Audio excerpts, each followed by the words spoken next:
ये तो अभी आप इंटर की परीक्षा दिए हैं ना, अभी आपको जिंदगी का जो सेटल करने वाला परीक्षाएं हैं वो भी बाकी है। और हो सकता है कि मेरा सलाह आप लोगों के लिए काफी यूजफुल हो जाए। तो इंटर के बाद अलग अलग क्षेत्रों में जाने के लिए सबसे पहले उसके बारे में आप जानकारी हर हाल में प्राप्त करना होगा आपको। खुद पता नहीं है उनसे आप कभी भी सलाह मत लीजिएगा। हेलो स्टूडेंट्स, स्वागत है आप सभी को अपना यूट्यूब चैनल 10 का इंग्लिश पॉइंट में। आज हम वैसा टॉपिक पर बात करने जा रहे हैं जो काफी ही यूजफुल होने वाला है वैसे स्टूडेंट्स के लिए जो 2023 में एग्जाम दे चुके हैं। देखिए, जो स्टूडेंट्स 2023 में एग्जाम दे चुके हैं उनके लिए हमारे तरफ से एक सलाह है कि आप लोग जिस तरीका से मेहनत पहले से कर रहे थे, यानी कि 2023 में पूरा प्रारंभ से लेकर के अंत तक जिस तरीका से आप लोगों ने मेहनत किया और वो मेहनत आपका रंग लाया कि उसके आधार पर आप लोगों ने एग्जाम में बैठा और परीक्षा दिया। तो कहने का मतलब है कि देखिए, आप रिजल्ट का इंतजार कर रहे हैं, तो रिजल्ट का इंतजार कर रहे हैं तो रिजल्ट आपको आएगा। पिछला बार 22 का जो रिजल्ट था वो बहुत जल्दी आ गया था, यानी कि 16 या 17 मार्च को आपका रिजल्ट घोषित हो गया था 2022 में। तो इस बार भी आपका रिजल्ट आने वाला है। कॉपी चेक करने की प्रक्रिया जो है वो लगभग शुरू हो गया है। तो इस बार भी उम्मीद है कि मार्च लास्ट तक या फिर अप्रैल के पहला सप्ताह में उम्मीद है कि रिजल्ट आएगा।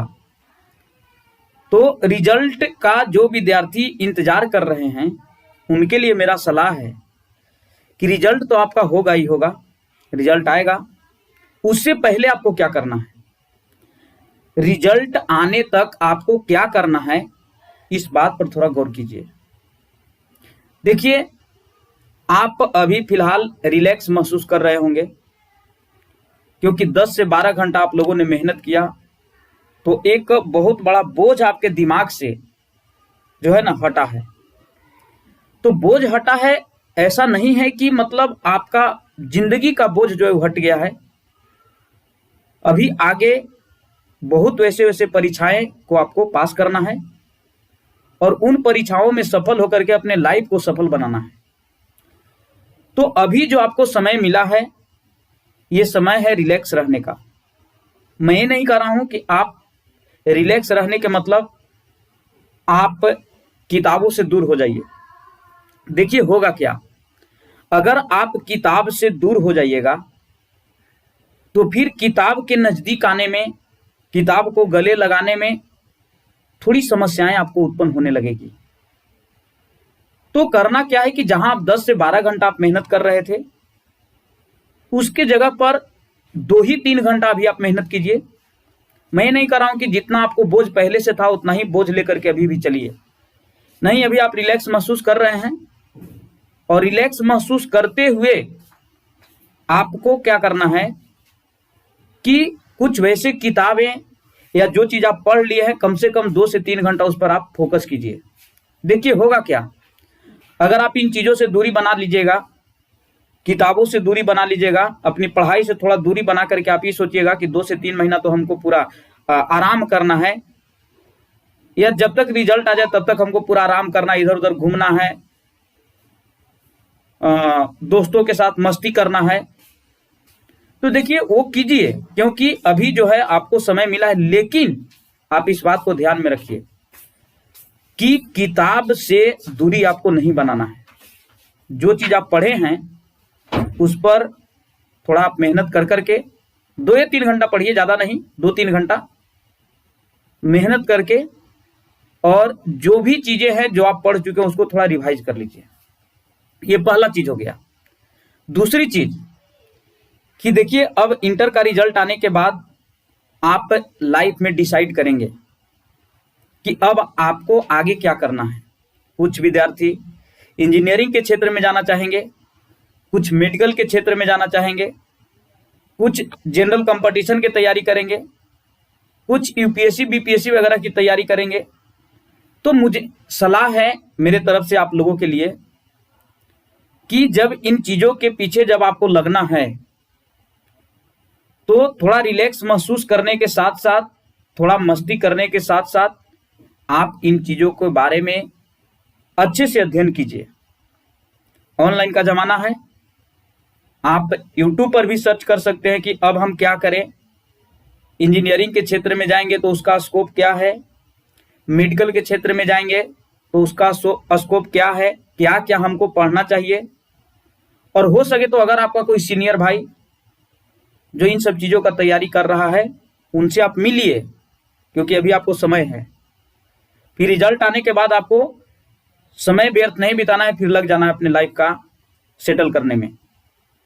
तो कहने का मतलब है कि आप फिलहाल सीनियर भाइयों से मिलिए जो तैयारी कर रहे हैं। वैसे लोगों से मैं नहीं कह रहा हूं जिनको खुद पता नहीं है कि इंजीनियरिंग के क्षेत्र में जाना है तो हमको क्या क्या चीज़ पढ़ना जरूरी है, मेडिकल के क्षेत्र में जाना है तो हमें क्या क्या चीज़ पढ़ना है, या यूपीएससी वगैरह की तैयारी करना है, बीपीएससी की तैयारी करना है तो क्या क्या चीज़ पढ़ना है। जिन्हें खुद पता नहीं है उनसे आप कभी भी सलाह मत लीजिएगा।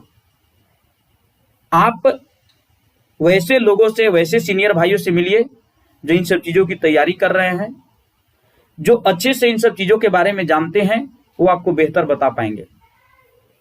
और नहीं तो फिर आप YouTube पर भी जा सकते हैं। YouTube पर जा करके आप सर्च कर सकते हैं कि यूपीएससी की तैयारी करने में हमको किन किन चीज़ों को पढ़ना पड़ेगा, बीपीएससी की तैयारी करेंगे तो किन किन चीज़ों को पढ़ना है, आप इंजीनियरिंग के क्षेत्र में जाएंगे तो क्या जरूरी है हमें पढ़ना, उसका स्कोप क्या है, इंजीनियरिंग करके हम कहाँ जा सकते हैं, मेडिकल के क्षेत्र में जा करके हम क्या कर सकते हैं।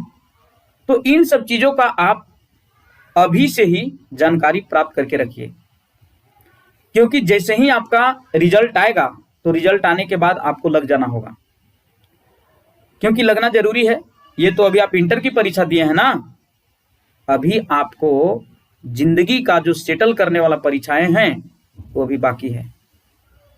तो इंटर के बाद अलग अलग क्षेत्रों में जाने के लिए सबसे पहले उसके बारे में आप जानकारी हर हाल में प्राप्त करना होगा आपको। ऐसा ना हो, मैं विद्यार्थियों को असफल होते हुए अपने नजर के सामने देखा है, और वे वही विद्यार्थी होते हैं जो सिर्फ मस्ती करने में मशगूल हो जाते हैं और सीनियर भाइयों से मिलते नहीं हैं।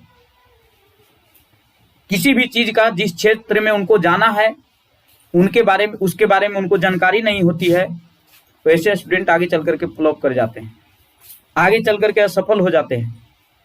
तो आप सीनियर भाइयों से मिलिए जो तैयारी कर रहे हैं, और उनसे मिलिए, उनसे जानिए कि भैया हमें ये चीज़ पढ़ना है, हमें यूपीएससी निकालना है, हमें बीपीएससी की तैयारी करना है, तो क्या क्या चीज़ हम पढ़ें। उन लोग बेहतर आपको बता पाएंगे। और मैं अपनी नज़र के सामने फ्लॉप करते हुए कुछ लोगों को मैंने देखा है। वे वही लोग होते हैं जो गलत सलाह उनको मिल जाता है। अगर आप सलाह अच्छे नहीं लेंगे, सही समय पर सही सलाह, सही समय पर सही डिसाइड आप नहीं कर पाएंगे, निर्णय नहीं ले पाएंगे, अच्छे सलाह नहीं प्राप्त करेंगे, तो होगा क्या कि आप जनरल कंपटीशन में अगर आप जाइएगा, आपको पूरा जानकारी नहीं है कि जनरल कंपटीशन में हम जाएंगे तो रेलवे की तैयारी करेंगे, तो रेलवे की तैयारी के लिए हमको क्या क्या चीज़ पढ़ना चाहिए, एसएससी की तैयारी करना है तो हमको क्या क्या चीज़ पढ़ना है, आपको बैंक की तैयारी करना है तो क्या क्या चीज़ पढ़ना। अगर इन सब चीज़ों की आपके पास जानकारी नहीं है तो आगे चल करके आपको प्रॉब्लम हो सकता है। क्योंकि होगा क्या कि साल भर आप तैयारी कीजिएगा इन सब चीज़ों के, कोई आकर के आपको मोटिवेट कर देगा कि अभी सब की तैयारी मत करो, कोई बढ़िया चीज़ की तैयारी करो, तो फिर आपको यहाँ से मन उब जाएगा। और उबने के बाद क्या होगा कि फिर आप दूसरा क्षेत्र को आप चूज कर लीजिएगा। इससे होगा क्या कि आपका जो साल भर समय है वो पूरी तरह से बर्बाद हो जाएगा। और एक चीज़ और याद रखिएगा, क्षेत्र कोई खराब नहीं होता है। अगर आप मेडिकल के क्षेत्र में जाना चाहते हैं तो जी जान से आपको मेहनत करना होगा। मेडिकल का क्षेत्र भी कोई खराब नहीं है। जनरल कंपटीशन की तैयारी करना होगा तो ये भी कोई खराब क्षेत्र नहीं है, ये भी अच्छा है, लेकिन हाँ मेहनत करना होगा। और अगर आप इंजीनियरिंग के क्षेत्र में जाना चाहते हैं तो वो भी खराब नहीं है, लेकिन हाँ मेहनत करना होगा, जी जान लगा देना होगा। एक बात और आप समझिए कि जिस क्षेत्र को भी आप चूज कीजिएगा, जिस क्षेत्र को भी आप डिसाइड कर लीजिए कि हमको इस क्षेत्र में जाना है, क्षेत्र के लिए आपको एकदम अडिग रहिएगा, एकदम जो है दिन रात उसी के बारे में सोचिएगा।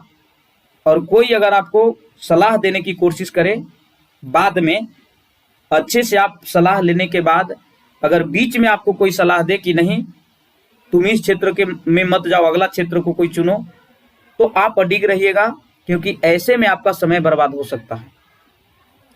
मान लीजिए कि आप डिसाइड कर लिए किसी सीनियर भाई के द्वारा बढ़िया अच्छे से रेलवे के बारे में अगर आप पूर्ण जानकारी रख लिए कि हमको ये चीज पढ़ना है, आपको उसमें इंटरेस्ट हो गया, इंटरेस्ट जाग गया आपको, और साल भर आप तैयारी किए, कोई दूसरा व्यक्ति आकर के आपको कहे कि नहीं तुम रेलवे की नहीं, तुम अलग क्षेत्र की तैयारी करो, तुम इंजीनियरिंग के क्षेत्र में जाओ, या फिर यूपीएससी बीपीएससी की तैयारी करो, या एसएससी की तैयारी करो, तो आप सावधान। जब आप निर्णय ले ही लिए हैं कि हमको रेलवे में जाना है प्रारंभ में ही, तो फिर बाद में इधर उधर मत होइएगा। इससे होगा क्या कि आपका सिर्फ समय की बर्बादी होगी और आप रेलवे को अच्छा से तैयारी नहीं कर पाइएगा, फिर एसएससी के क्षेत्र में जाइएगा, वहां भी आप साल भर समय व्यर्थ बिताइएगा, तो उसका भी आपको अच्छा से तैयारी नहीं हो पाएगा। तो बस एक चीज आप चूज कर लीजिए कि आपको करना क्या है, और उस चीज को चूज करने से पहले कोई सीनियर भाई से जरूर मिलिए, जो तैयारी कर रहा हो, जो सीरियसली लगा हुआ हो, उससे जरूर आप मिलिए और मिल करके बातों को समझिए और एक ही बार निर्णय ले लीजिए कि हमको इस क्षेत्र में जाना है। बाद में आपको इधर उधर नहीं होना है, नहीं तो प्रॉब्लम खड़ा हो जाएगा आपको। तो इन सब चीजों को आप ध्यान रखिए और अभी से ही जानकारी प्राप्त करना शुरू कर लीजिए कि हमको जिस क्षेत्र में जाना है, अब किस क्षेत्र में जाइएगा ये आपको पता है अच्छे से, मैं नहीं बता पाऊंगा, क्योंकि आपका इंटरेस्ट क्या चीज में है ही तो आप जान रहे हैं। लेकिन हाँ जरूर सीनियर भाई लोगों से मिलिए, और वैसे सीनियर भाई लोग से मिलिए जो अच्छे से जानते हैं उस क्षेत्र के बारे में। और नहीं तो फिर यूट्यूब पर जाकर के भी आप जानकारी प्राप्त कर सकते हैं कि अलग अलग क्षेत्रों में हमें जाना है तो उसके लिए क्या क्या चीज हमें पढ़ना जरूरी है।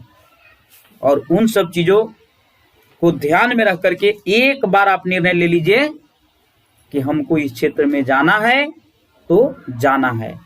बीच में अगर कोई भी आपको डिस्टर्ब करने की कोशिश करे तो आप उसकी बातों को नहीं मानिएगा, नहीं मानना है आपको। बस ये समझना है कि जिस क्षेत्र को मैं चूज कर लिया हूं यही मेरे लिए सर्वोपरि है और हम इसी क्षेत्र में जाएंगे। तो रिजल्ट का इंतजार करने वाले विद्यार्थी आप सावधान हो जाइए और मस्ती कीजिए। मैं नहीं कर रहा हूं कि मस्ती न कीजिए, कीजिए, लेकिन किताब से दूरी बनाए हुए आप मत रखिए। किताब से ज्यादा आप दूरी बना लीजिएगा ना तो होगा क्या कि जब आपको पढ़ने की जरूरत पड़ेगा तो फिर किताब से नजदीकी बनाने में, पढ़ाई से नजदीकी बनाने में आपको थोड़ा प्रॉब्लम जैसा लगेगा, थोड़ा कठिनाई आप महसूस करेंगे। इसलिए पूरी तरीका से आपको पढ़ाई से दूर नहीं होना है, क्योंकि अभी ऐसे ऐसे कई परीक्षाएं आपको पास करना है। तो आप इन सब चीजों को ध्यान में रखिए। मैं सोचा कि आपको एक सलाह दे दूं और हो सकता है कि मेरा सलाह आप लोगों के लिए काफी यूजफुल हो जाए। तो इन सब चीजों को ध्यान में रखिए और लाइफ का निर्णय लेकर के जी जान लगा दीजिए और मेहनत कीजिए। ठीक है, इस वीडियो को और भी दोस्तों के साथ शेयर कर दीजिए ताकि वे भी हमारी बातों को सुन करके व्यर्थ समय न बिताएं और लाइफ का सही निर्णय लेने में चूक न जाएं। इसलिए इसको शेयर कर दीजिए, चैनल को सब्सक्राइब कर दीजिए और दोस्तों के पास इस वीडियो को शेयर कर दीजिए। ठीक है, थैंक्स स्टूडेंट्स। ये आप लोगों के लिए एक अच्छा सलाह था, इसको जरूर आप लोग मंथन कीजिए और लगे रहिए। Thank you.